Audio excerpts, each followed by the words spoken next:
Bom, isso daqui eu estive com o Cascaldi lá em Vinhedo, e nós fomos conversar lá com o Matheus, que é um menino que está trabalhando pesado aí na unidade, né? Então ele estava contando que numa reunião que eles fizeram, um pastor deu uma palavra e ele deu a diferença entre igreja religiosa e igreja quebrantada. Lembra que ele falou isso? Quer dizer, ele não disse nada do conteúdo, mas para mim esse texto vai mostrar os dois tipos de igreja que nós temos hoje. Veja, esse Simão fariseu existe também. Na época de Jesus era muito comum Simão, né?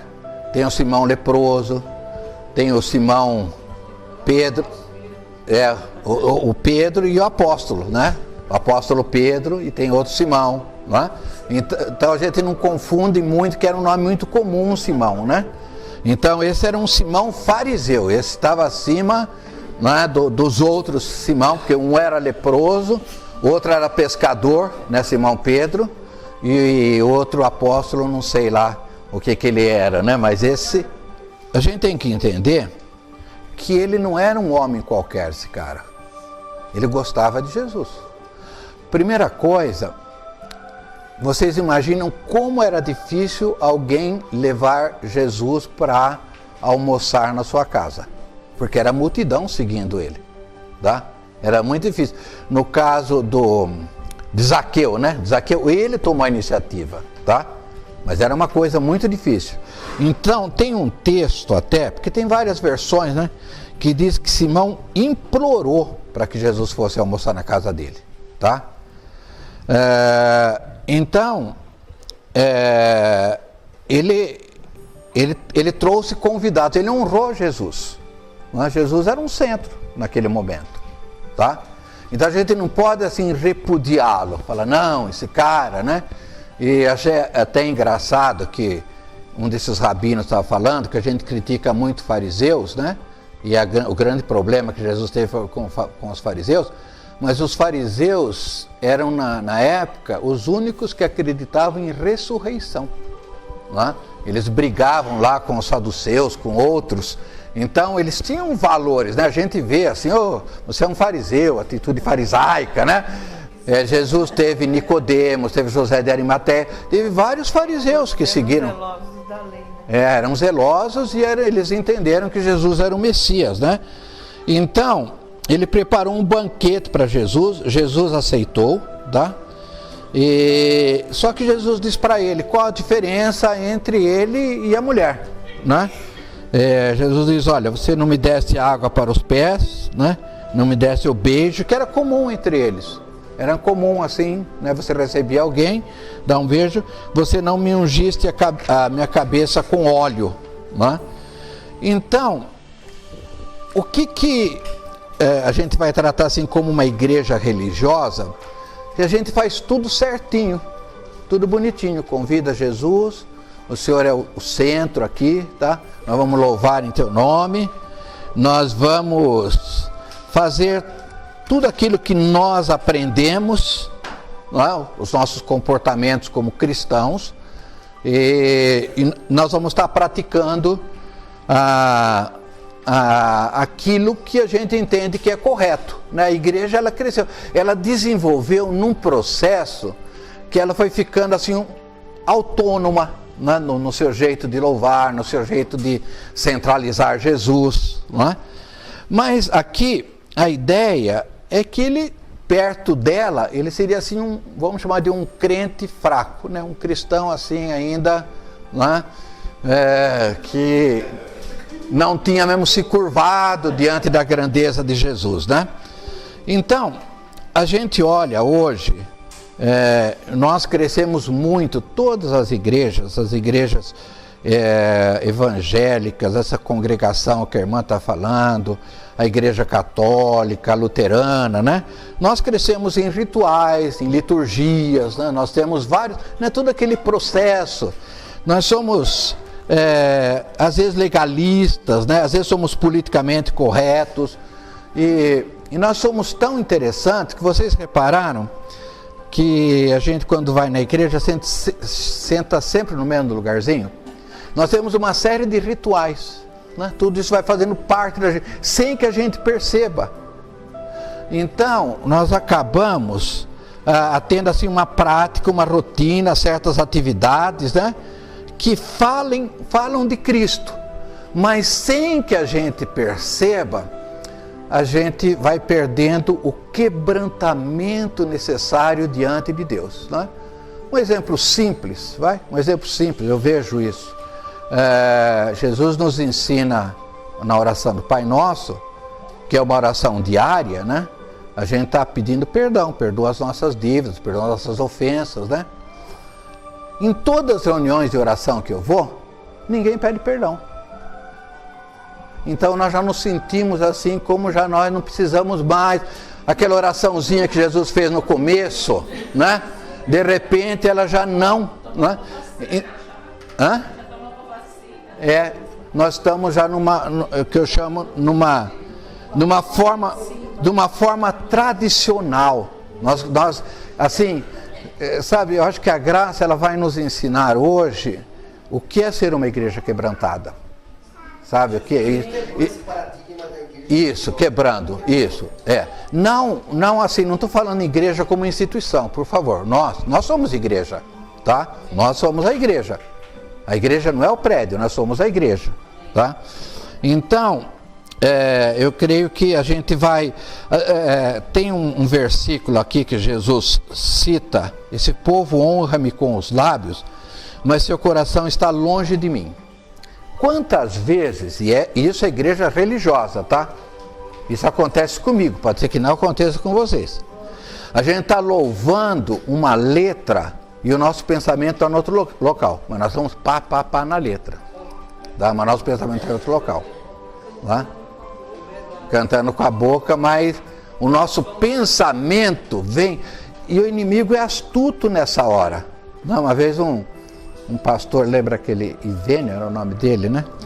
Ele disse que o cristão, o momento que o cristão mais mente é no louvor, não é? É no louvor, porque ele não vive.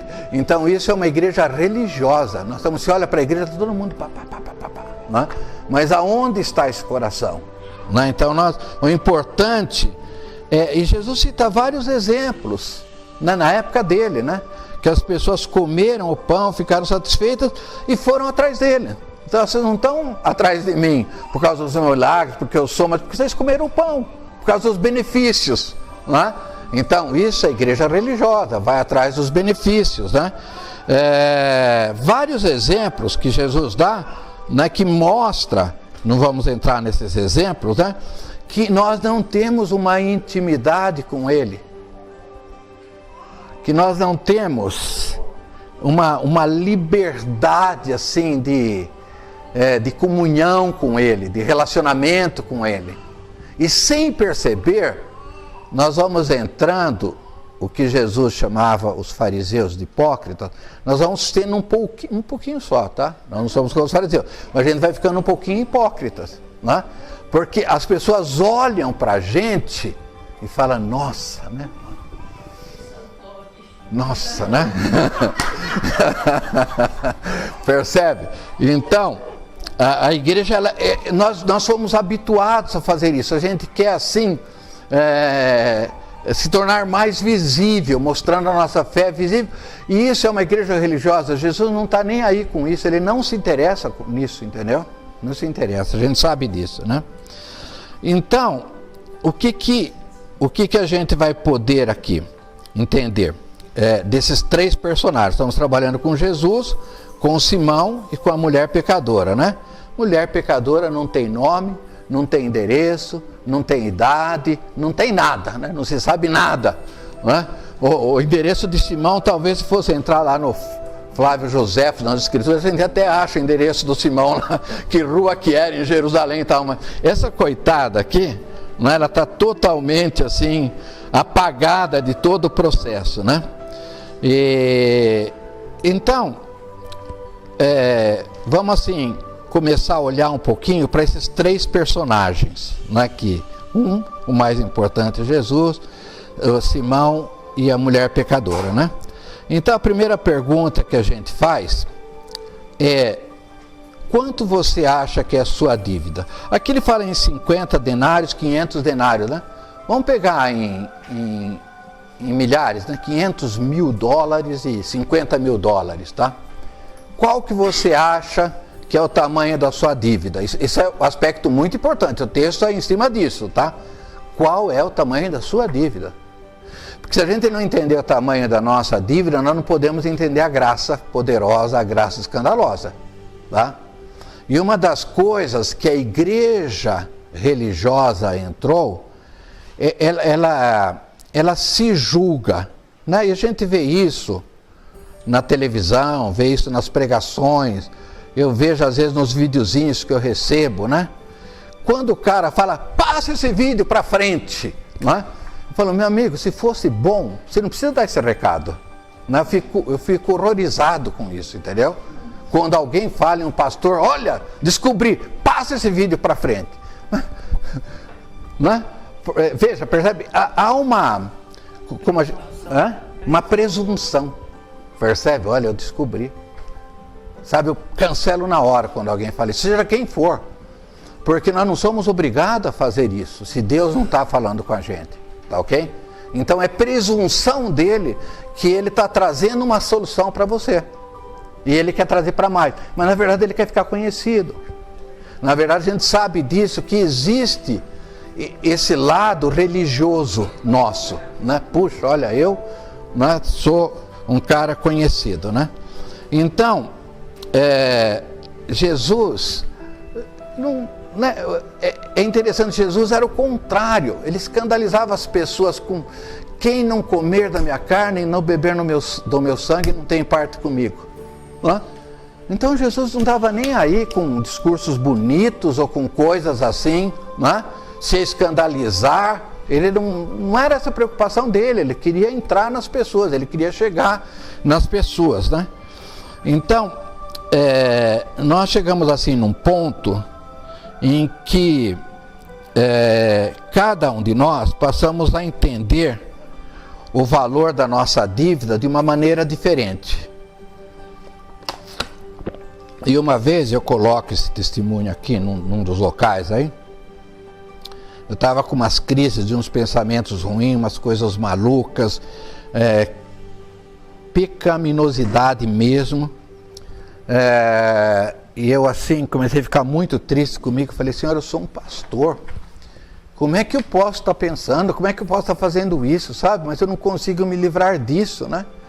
Eu senti como o Espírito Santo falou, que bom que você está agindo desse jeito, porque você sabe que você não presta mesmo, e que minha graça te basta. Essa é uma expressão que Deus vai usar para Paulo, e que nós temos que entender isso, sabe? Porque se a gente vai entender que nós estamos assim num processo constante de aperfeiçoamento pelos nossos esforços, é claro que ele aperfeiçoa, tá? Nós corremos um risco muito grande de achar que a nossa dívida é só de 50 mil. E se nossa dívida é só de 50 mil, nós não vamos entender a grandeza. Não é que a gente não vai ser salvo, não vai ter problema, tá? Mas nós nunca vamos entender a profundidade, a intensidade, como os termos que Paulo usa, né? A largura, a profundidade da graça. Então, Simão, ele acreditava, dá para entender o texto, que a dívida dele, quando Jesus cita isso, né, faz essas referências, que a dívida dele fosse de 50 mil. Porque, de qualquer maneira, ele era um conhecedor da lei, ele ensinava a lei, ele praticava a lei, eu creio nisso, tá? E ele chamou Jesus como centro na casa dele. Então, ele tinha algumas virtudes, né? E certamente essa mulher acreditava que a dívida dela fosse de 500 mil. Que ninguém podia pagar a dívida dela. Porque ela era uma mulher humilhada, né? Uma pecadora, né? Jerusalém, né? Na época não era uma cidade tão grande, e as pessoas conheciam, como Jundiaí, né? Jundiaí a gente conhece, sabe de coisas, de pessoas, né? E essa mulher, aonde ela passava, né? Certamente tinha alguém que gritava, né? como o caso lá da mulher de Oséias, né?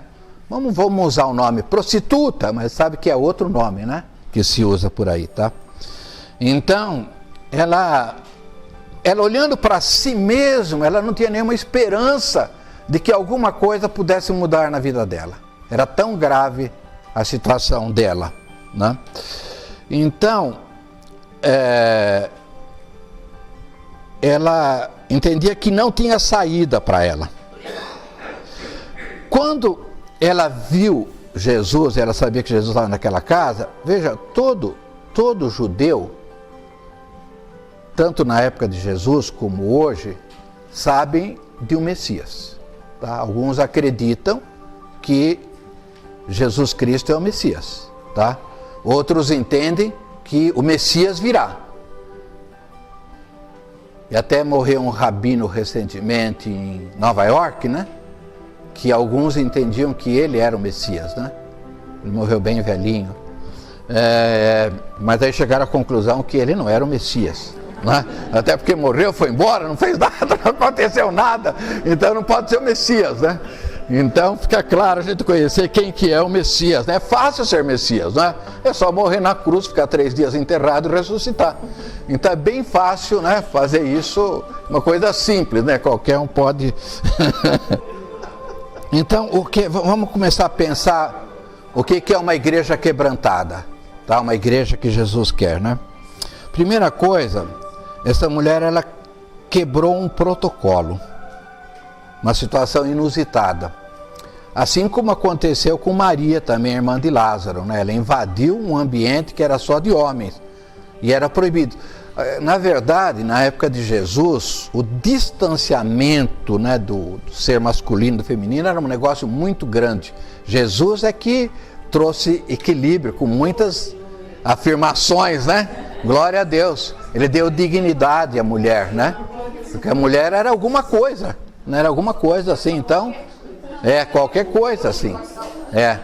Então, algo assim muito interessante esse aspecto. Então essa mulher, ela quebrou um protocolo, ela quebrou normas sociais e religiosas vigentes. Tudo que não podia fazer, ela fez. Mas ela fez em função dele, do Senhor, de Jesus. Tá? Ela não se preocupou com o que as pessoas iam dizer, com o que ia acontecer, se ela ia ser apedrejada, o que ia acontecer com ela. Ela abriu mão de tudo isso, né? Por quê? Porque ela entendia... E ela via a religião, ela estava no templo, ela tinha o templo, né, lá em Jerusalém. Ela viu que tudo aquilo que ela vivia religiosamente não resolvia o problema dela e nunca ia resolver, e provavelmente ela nem podia entrar no templo, né? Então, o fato dela compreender o tamanho da dívida dela, isso deu essa ousadia, essa coragem dela fazer isso, né? Então, ela se deixou ser alcançada pela graça. Ela vai experimentar o que é a graça. Ela entra e vai, Jesus diz para ela: perdoados são os teus pecados. Olha que afirmação, irmãos. Isso, né? Nós não sabemos. Às vezes as pessoas falam que nós vamos ter muita surpresa nos céus, né? Fala, puxa, você aqui, você aqui. Mas com essa nós não vamos ter surpresa. Não vamos fazer isso, porque nós vamos estar livres. Vamos estar livres, né? É verdade. Não podemos chegar e ficar espantado com nada, só glorificar. Mas tem uma música herética, né? Uma música herética que fala isso, né? Como foi, irmão, que você conseguiu chegar aqui? Foi graça, irmão. Superabundante graça. Superabundante graça. A música herética, porque nós, a ressurreição do último dia, todos nós vamos chegar juntos. Não vai ter privilegiado chegar primeiro, não é? A gente pode estar lá no paraíso, não, com um passo de espera, uma sala de espera. Mas com Deus, não é? Não vai ter quem chegou. Por que você conseguiu? Nossa, rapaz, que novidade, né? Então são músicas heréticas. A gente tem aí que nós não entremos nisso, né? Mas é bonita até a música, né? A música é bonita, é bonita. Então Jesus disse, ó, perdoados estão teus pecados, está escrito, está gravado, é para sempre, não é? Então essa não tem problema, ela está mesmo com o seu nome no livro da vida, né? Agora ela estava limpa, olha que diferença, né? Ela entra suja, com uma reputação terrível, agora ela está limpa, ela está santa, ela está pura, ela está restaurada pela graça aos olhos de Deus. Aos olhos de Deus, né? Porque não precisa ser aos olhos dos homens, né? Então ela não precisava mais se preocupar, ela entendeu a grandeza do perdão. O Messias havia chegado. É interessante que tem um versículo que diz que os publicanos e as meretrizes vão entrar adiante de vós no reino de Deus. Vocês sabem o que são publicanos? Publicanos são corruptos. E a gente critica tantos corruptos, né? E de repente, olha, pode ser, tá? Eu não estou dizendo isso, que às vezes é mais fácil um desses corruptos aí da Lava Jato se arrepender, né? E falar... Não, o Lula não sei tanto, mas o Sérgio Cabral. O cara já está com, acho que 130 anos de prisão e está ainda na terceira ou quarta causa. Ele vai ultrapassar 500 anos. Então ele vai falar, não é possível. Não é possível, fui tão ruim assim, né? E de repente um cara desse pode se arrepender, tá? Porque é um ambiente propício. E por isso eu acho que nós devemos orar por essas pessoas, entendeu? Que é o momento deles. E se eles se arrependerem, eles vão se arrepender mesmo. Porque o Brasil todo sabe, todo mundo sabe, a justiça sabe. Não tem o que esconder, né? Então, é uma coisa assim bastante interessante. Agora, Davi, vamos falar um pouquinho de Davi. Davi é um caso excepcional porque ele experimentou a graça antes da graça. Porque a graça veio por Jesus Cristo. Mas ela já existia, porque a graça é a própria pessoa de Jesus Cristo, não é? Então Davi, no Salmo 22, ele já viu a cruz. Ele teve assim uma visão da cruz, não é? Davi sabia que Jesus estava à direita do Pai, ele diz isso, não é? Davi foi o que teve mais revelação da graça. Quando Davi entrou com a arca na cidade, isso está em 2 Samuel capítulo 6, está aqui no último parágrafo aí, né? O verso diz que ele dançava com todas as suas forças diante do Senhor. Ele estava cingido de uma estola sacerdotal de linho. Assim Davi, com todo Israel, fez subir a arca do Senhor com júbilo e ao som de trombetas. Então veja, a arca do Senhor, ela simbolizava a presença de Deus, não é? Então só com isso, Davi tirou as roupas sacerdotais e reais dele, e ele ficou, sabe como Davi ficou? Com aquele camisolão, né, que as pessoas têm por baixo, aquele camisolão. Agora você fica imaginando o que é o rei de Israel, né? Israel, na época de Davi, foi a nação mais importante, porque ele derrotou todos os povos, entregou para Salomão de graça, tudo pronto. Quem ousava enfrentar Davi? Não é? Quem ousava enfrentar o exército de Israel? Então a gente não pode falar que ele é um Trump aí da vida, porque o cara, né, meio atrapalhado, mas vamos pegar um presidente bom, um Abraham Lincoln, tá? Ele é um Abraham Lincoln, ele é um cara assim, né, da nação mais importante do mundo, o presidente. Você imagina o Temer entrando num lugar com um camisolão? Imagina um presidente, a Dilma, né? Imagina a Dilma, quer dizer, para glorificar a Deus, não é? Então pensa a loucura, a gente tem que começar a entender Davi. Se nós entendermos Davi, nós vamos entender um pouquinho o que é a graça, tá? Agora, irmãos, hoje o que nós temos não é mais a arca. Tanto é verdade até que ninguém sabe onde ele está, né? A não ser Indiana Jones, né? Mas fora ele, nós não sabemos aonde que está a arca, né?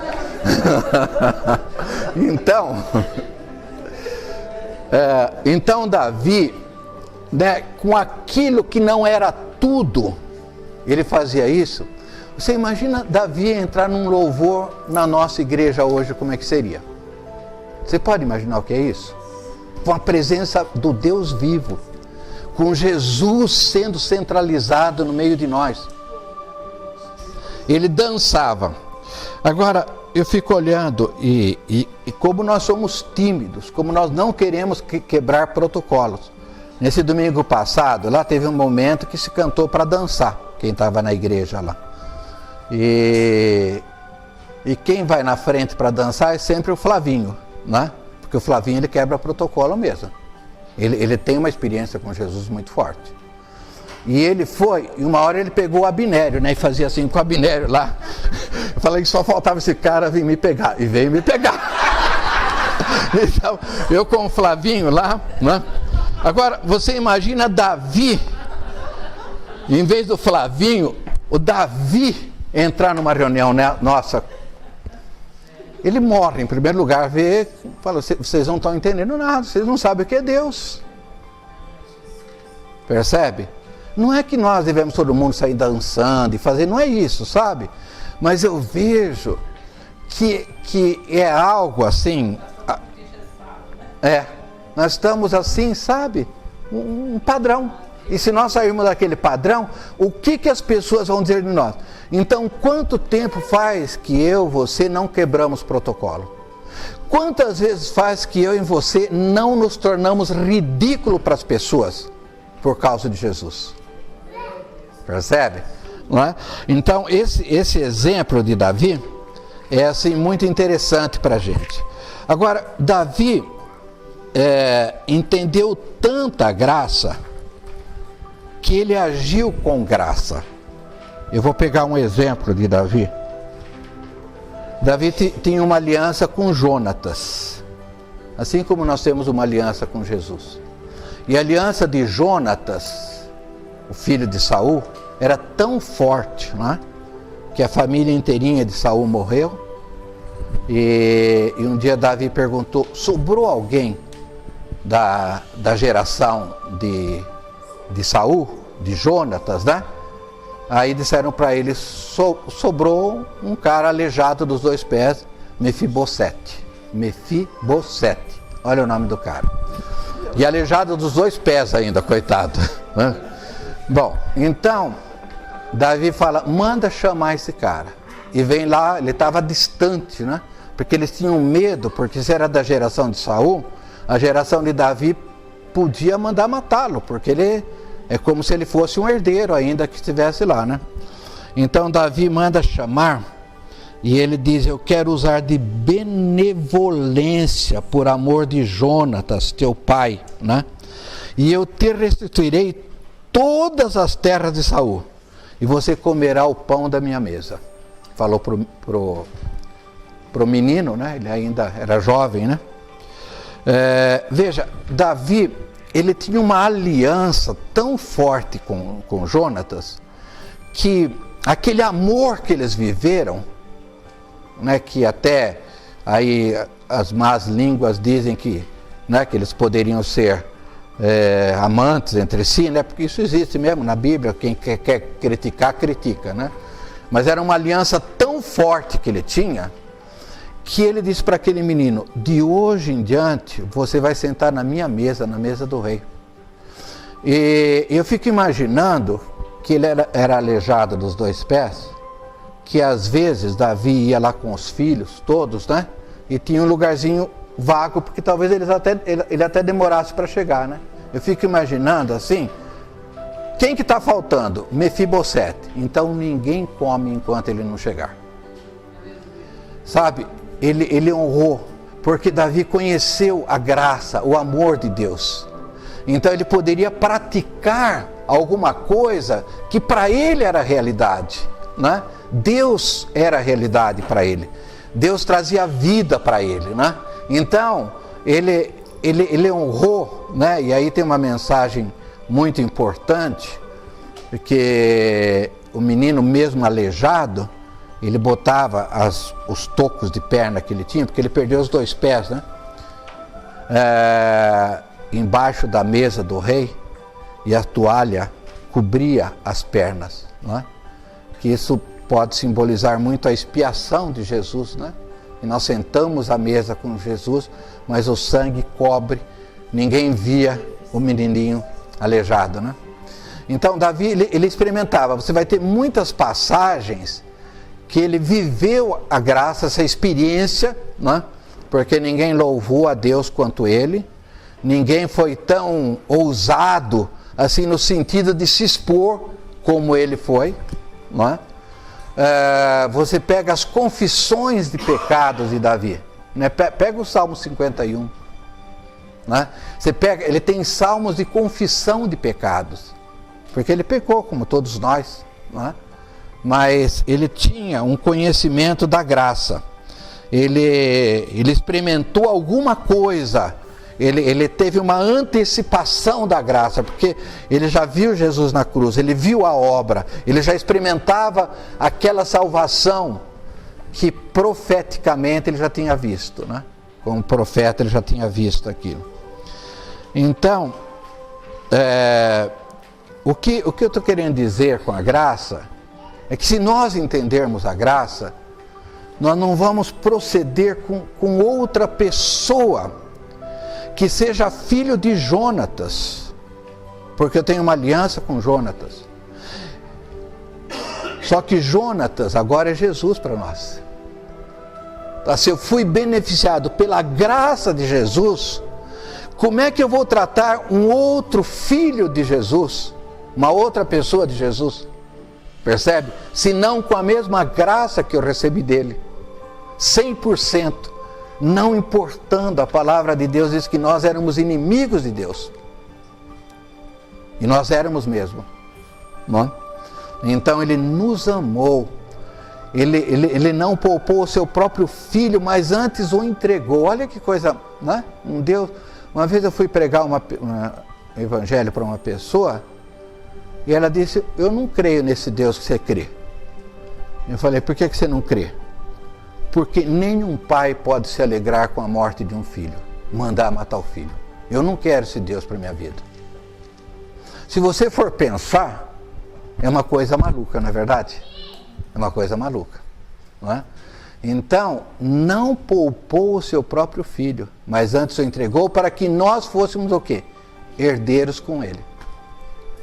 Então, é uma coisa tão forte a gente pensar o que é a graça, como nós somos tratados, que é impossível a gente não tratar, ainda que seja aleijado das duas pernas, tá? Ainda que seja coxo, ainda que seja fofoqueiro, ainda que seja o que for. Sabe, quem somos nós, né, para ter assim uma medida, um peso diferente daquele que Deus teve com a gente? Percebe? Então a graça, a palavra de Deus diz que o amor de Deus nos constrange, né? Mas a graça nos constrange também. Bom, agora, só para a gente entrar numa outra parte aqui, como o que é uma igreja quebrantada, agora a gente vai falar um pouquinho dessa mulher, né, que está em Mateus 26, que a gente pressupõe que seja Maria, irmã de Lázaro. Então veja o que aconteceu aí, o texto está... E orando, estando Jesus em Betânia, na casa de Simão leproso. Veja que aqui é outro Simão, então a gente precisa tomar muito cuidado. Aquele é o Simão fariseu, esse é o leproso. Quer dizer, ele não deveria ser mais leproso, ele deveria ter sido curado, né? Porque senão ele não estaria recebendo pessoas na casa dele, tá ok? Não podia, né? Aproximou-se dele uma mulher trazendo um vaso de alabastro cheio de precioso bálsamo que lhe derramou sobre a cabeça.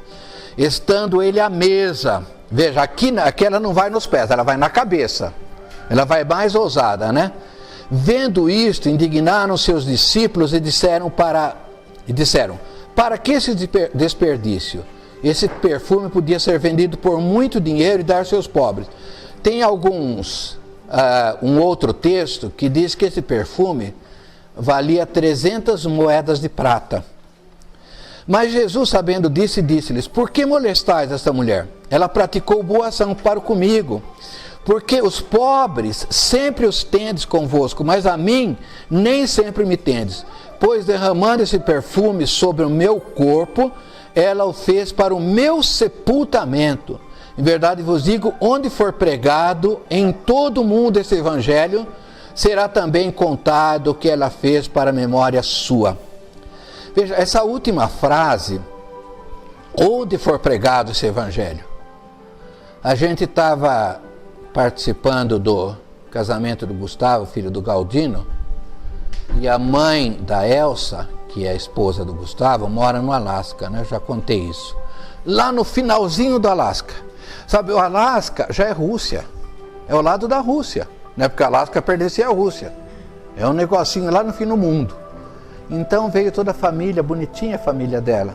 Assim, os meninos todos assim, né? Uma coisinha assim. Achei muito legal. Sabe quem é pregado lá no Alasca? Eles são cristãos, além de Jesus. Essa mulher aqui. Ela é conhecida lá no Alasca. Não é? Porque Jesus está dizendo, aonde for essa mulher, para a memória dela, ela vai ser conhecida. Na Sibéria, imagina o lugar mais longe, você pode imaginar. Essa mulher é conhecida.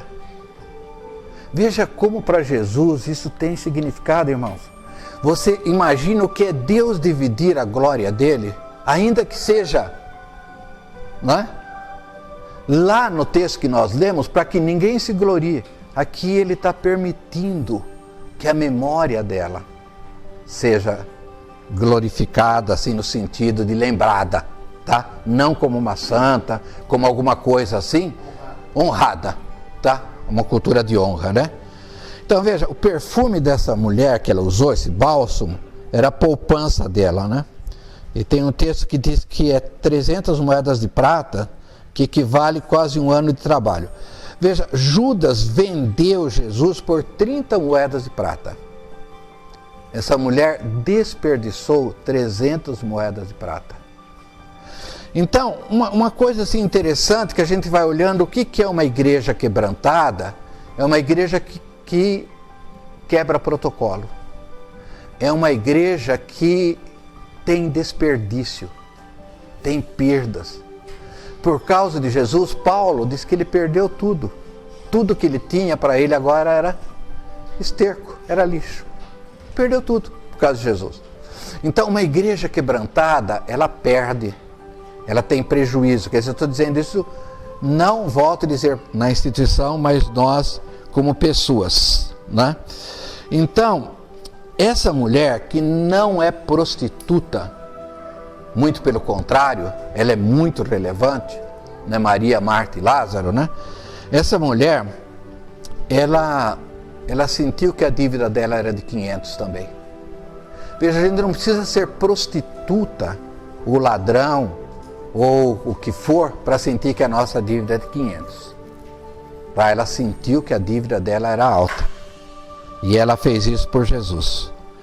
O tamanho da pecaminosidade dela, né, foi abafada pela graça de Jesus.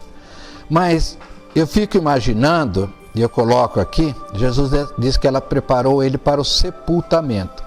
Vocês se lembram que a gente disse na aula anterior, da propiciação, que Jesus estava sozinho, isolado, era só ele perdeu toda a noção de bem-estar, de amizade, não é? Ele perdeu tudo, ele estava no inferno naquele momento, né? No inferno da cruz. Das 9 às 12 horas, o sol ardia. Das 12 às 15 horas, se fez trevas. O que vocês acham que acontecia no corpo de Jesus? O sol ardendo forte. O que vocês acham que acontecia? Aquele perfume exalava. Percebe? Vocês entendem como esse desperdício foi importante para Jesus? No momento que ele estava totalmente solitário, Deus meu, por que me desamparaste? Ele tinha uma referência de alguém que amou, de alguém que quebrou o protocolo, de alguém extravagante, que desperdiçou tudo por causa dele. Veja a referência, quanto isso é importante para Deus, quanto essas coisas têm relevância para Deus, não é? Então, eu creio que no período das 12 às 15 horas, que aí se formou trevas, né, a palavra de Deus diz, mesmo assim o perfume continuava, porque era tão forte, né? Porque labrato significa essência, né? Então, essência, você derramando aquilo, nossa, era uma coisa assim, não é? Então, onde for pregado em todo o mundo esse evangelho, será também contado o que ela fez, para a memória sua, para a memória dela, né? Essa mulher é ela que escolheu a melhor parte, ela que debruçou aos pés de Jesus, se curvou, se quedava aos pés de Jesus, né? Ela é o modelo da igreja quebrantada. A igreja quebrantada não precisa ser uma igreja assim, só de prostitutas e corruptos e pessoas, né? Mas uma igreja de pessoas santas, né? Como essa mulher, né? Assim, santa no sentido de ela ser um bom exemplo. Ela recebia Jesus na casa dela, ela adorava Jesus, né? Então, a ideia assim da gente pensar, né, para nós crescermos na unidade, a gente realmente romper esses padrões, esses paradigmas que nós fomos recebendo, que nós fomos crescendo, que nós fomos colocando rótulos e máscaras e modelos, né? Nós somos um modelo que nós somos hoje e nós não percebemos, sabe? A gente pode estar muito parecido com o Simão fariseu, sem que a gente perceba, e não é que tá ruim, porque, né, nós recebemos Jesus, percebe? Mas o que agrada Jesus? Quando a gente pega esse texto de voltar ao primeiro amor em Efésios 2, né? Veja a igreja de Efésios, aqui também no último parágrafo, Efésios 2, 2, 4. Conheço as tuas obras. Veja que a igreja de Éfeso era uma igreja ótima. Conheço as suas obras. Tanto o teu labor como a tua perseverança, que não pode suportar homens maus, e que pusesse à prova os que a si mesmos se declaram apóstolos e não são. Veja, uma igreja que até tinha discernimento, quem era apóstolo e quem não era, e os achastes mentirosos, e tens perseverança, e suportastes provas por causa do meu nome, e não deixaste esmorecer. Esse pedacinho aqui a gente poderia dizer que é uma igreja boa, uma igreja religiosa, né? Mas tenho, porém, contra ti que abandonaste o teu primeiro amor. E aqui a ideia de primeiro amor, né, é a ideia de quando eles conheceram Jesus, como eles eram com Jesus, aquela voluntariedade, aquela espontaneidade, aquela simplicidade, aquele louvor, né? De repente uma igreja começou a ficar certinha, ela começou a fazer tudo certo. Aqui não entra apóstolo fajuto, aqui não entra não sei quem, aqui, né, nós vamos trabalhar, nós vamos distribuir para os pobres, vamos fazer... Veja, tudo isso não é ruim, entendam bem. Mas a igreja quebrantada é diferente disso, não é? Ela é Jesus como Senhor, como centro, e isso a gente deixa transparecer. A vida da gente leva a gente expressar a nossa admiração, e depois a gente vai pegar para concluir alguns textos de Cantares de Salomão, né? É algo assim que a gente tem prazer nele, que a gente tem que contemplar. Veja, irmãos, eu vejo hoje as igrejas e também não é errado isso, por favor, não é errado. Você precisa evangelizar, você precisa falar de Jesus, você precisa tal.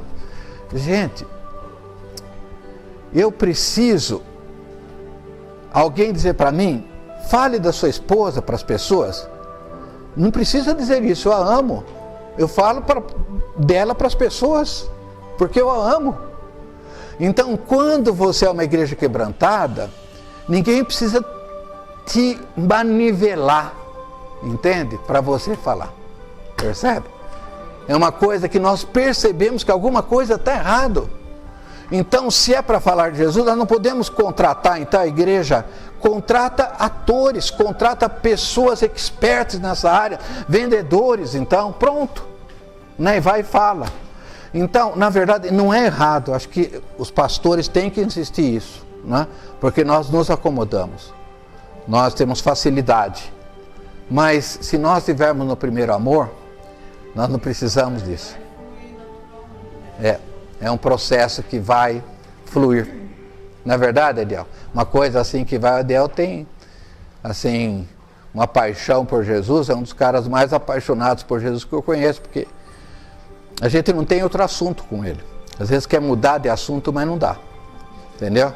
Então, e muitos daqui, né, eu vejo isso, né? Se não todos, apaixonados por Jesus. Então, veja, a palavra de Deus, ela nos ensina que nós continuamos pecando.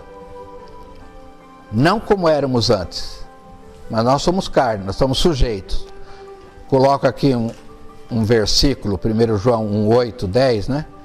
Se dissermos que não temos pecado nenhum, a nós mesmos nos enganamos, e a verdade não está em nós. Se confessarmos os nossos pecados, Ele é fiel e justo para nos perdoar e nos purificar de toda injustiça. Se dissermos que não temos cometido pecado, fazemo-lo mentiroso, e a sua palavra não está em nós. Veja, se nós dissermos que não temos cometido pecado. Veja, Paulo dá um ensinamento assim que eu acho maluco, porque Paulo diz mesmo, né, que o evangelho é loucura, né? Ele é loucura para os não crentes, né? Ele diz, aonde abundou o pecado, superabundou a graça. Quando nós achamos muito certinhos, muito bonzinhos, muito assim, né? Vai ser difícil, pelo que eu entendo, por esse versículo, superabundar a graça. Né? A graça é alguma coisa assim, né? Que são ondas que inundam a gente. Então, é bom às vezes a gente pedir perdão. É bom às vezes a gente se ajoelhar e falar, oh Deus, tem misericórdia de mim, né? Porque eu sou um pobre pecador. Sou um pobre necessitado, né? Davi dizia isso, né? Sou um pobre necessitado. Davi dizendo isso, né? O rei dizendo isso, né? Isso é bastante importante. Agora, a coisa mais louca de Paulo é quando ele se considera o pior dos pecadores. E ele faz essa declaração em 1 Timóteo 1:15, quando Paulo escreve para Timóteo, ele já estava velhinho, ele já estava dando adeus, né? Falando que a carreira já estava no fim. Ele diz assim, olha, Cristo Jesus veio ao mundo para salvar os pecadores, dos quais eu sou o principal. Em outra versão diz, dos quais eu sou o pior. Então a gente, na pregação que nós fizemos sobre isso, a gente brincou, vamos fazer um Enem aqui, tá?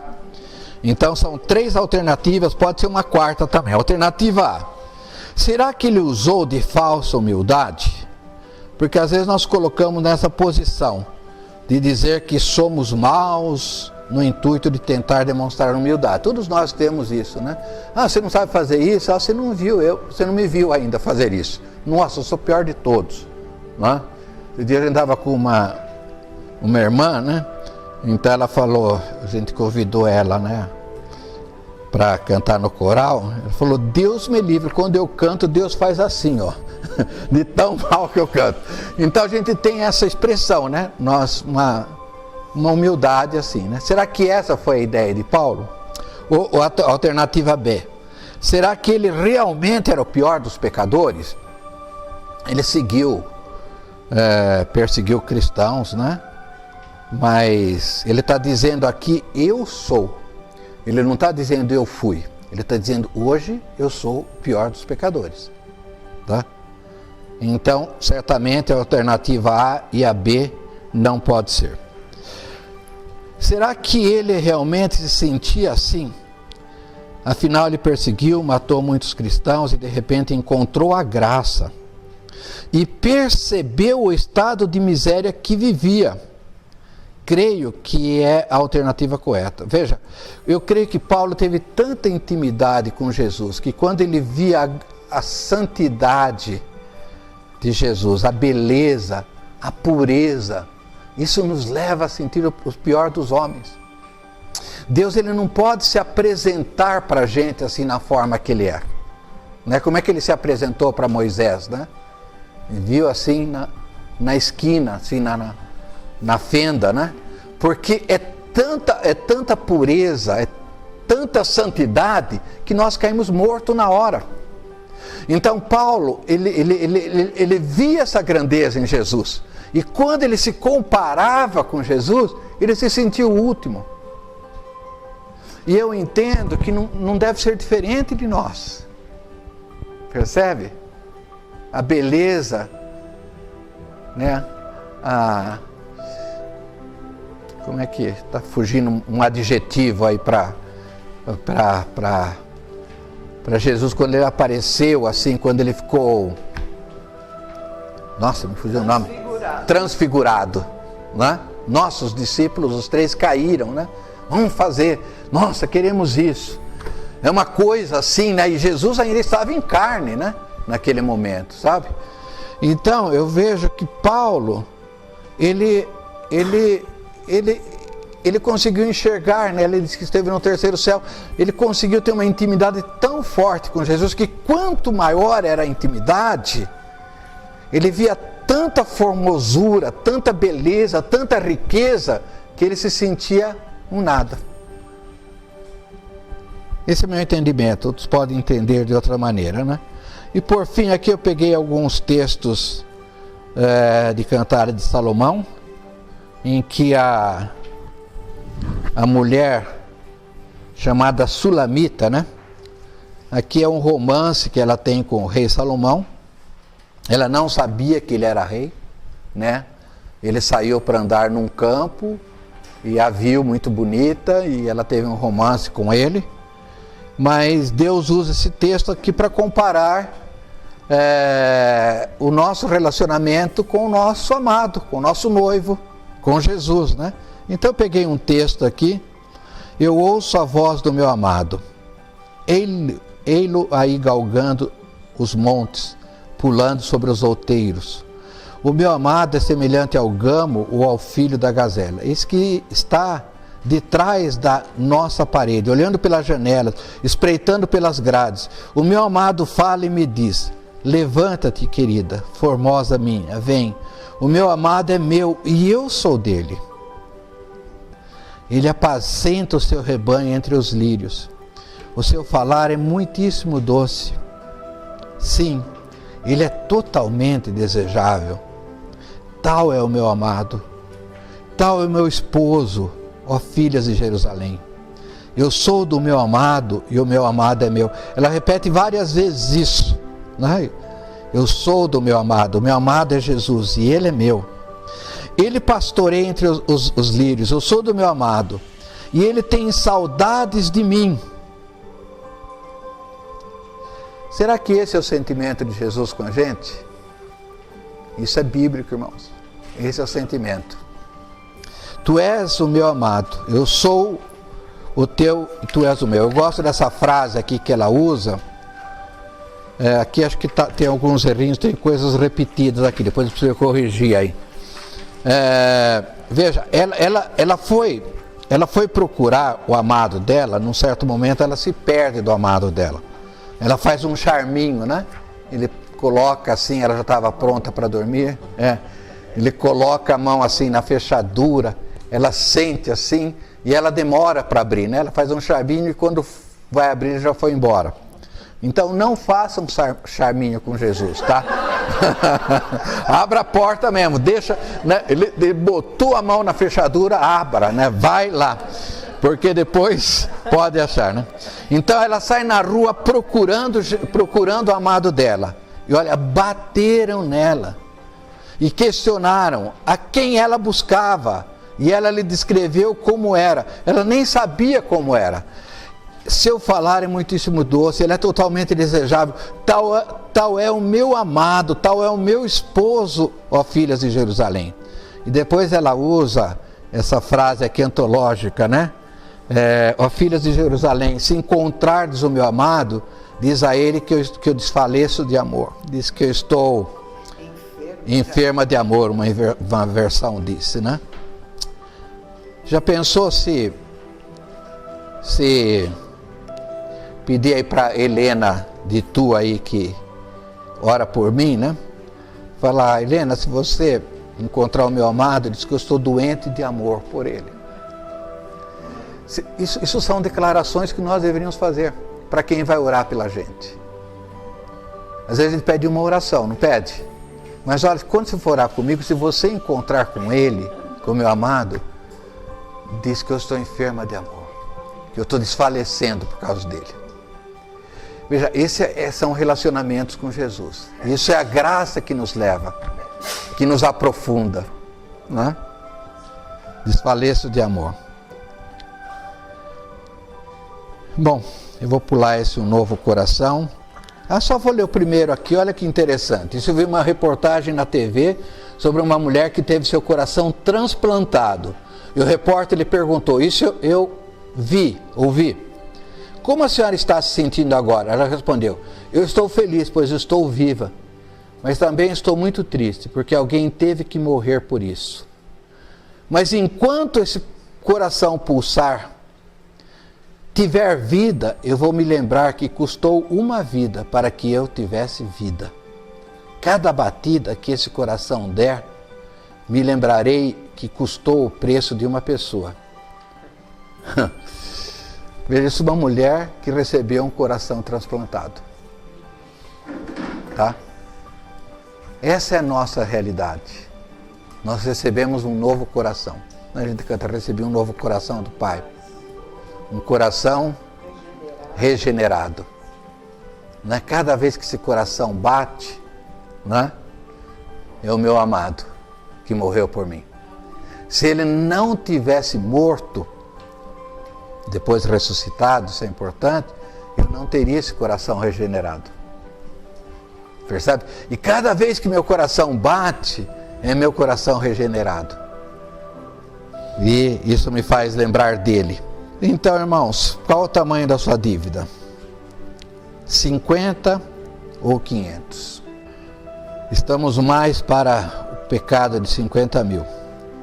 Que tal orarmos juntos essa oração de arrependimento e fazermos isso por toda essa semana? Uma sugestão, né? Durante essa semana a gente fazer uma oração não igual a essa, mas do tipo, né? Quem quiser acompanhar comigo, eu já fiz essa oração, mas nós podemos fazer juntos, tá ok? Então vamos lá. Ó Senhor, ensina-nos a sermos apaixonados por Ti. Ensina-nos que a nossa dívida era de 500 mil e que a Tua palavra diz que muito é perdoado, muito ama. Ensina-nos a entender a grandeza do Teu coração, para que o amemos muito, para que oremos muito. Senhor, nós carecemos de Ti.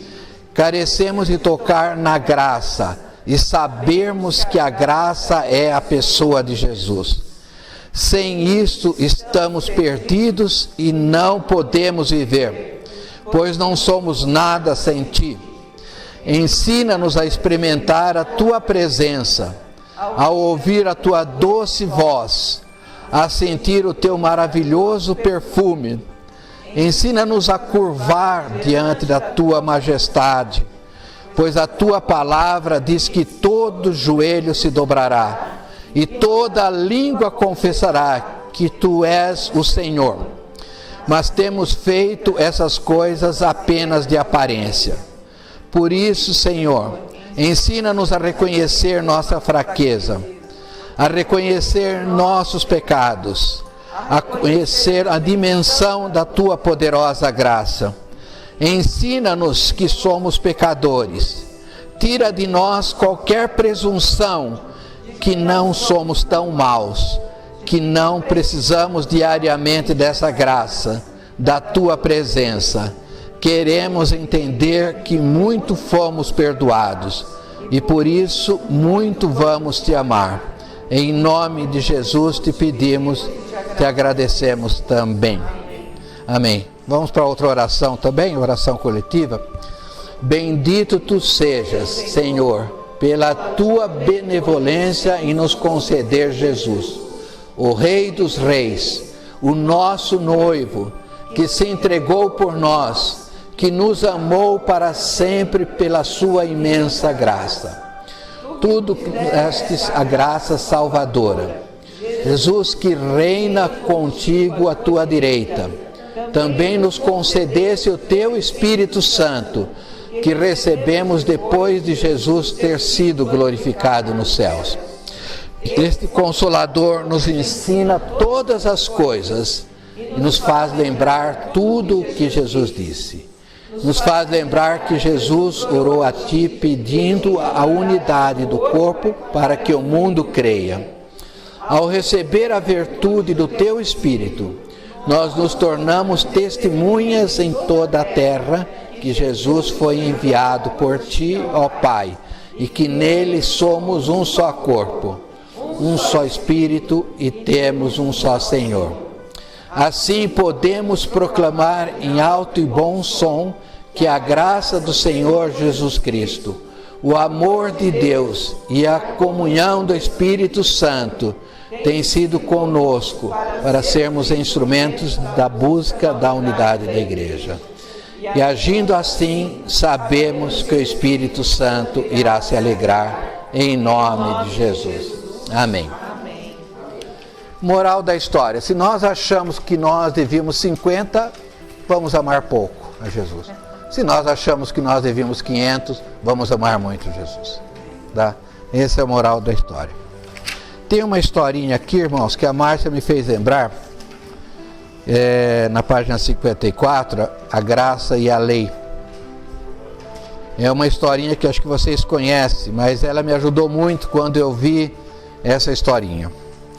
Lê então, você que fez eu lembrar essa historinha aí, vai. Conta-se uma história que uma mulher se casou com um homem muito religioso e exigente. Ainda que correto, ele não tinha misericórdia com a esposa.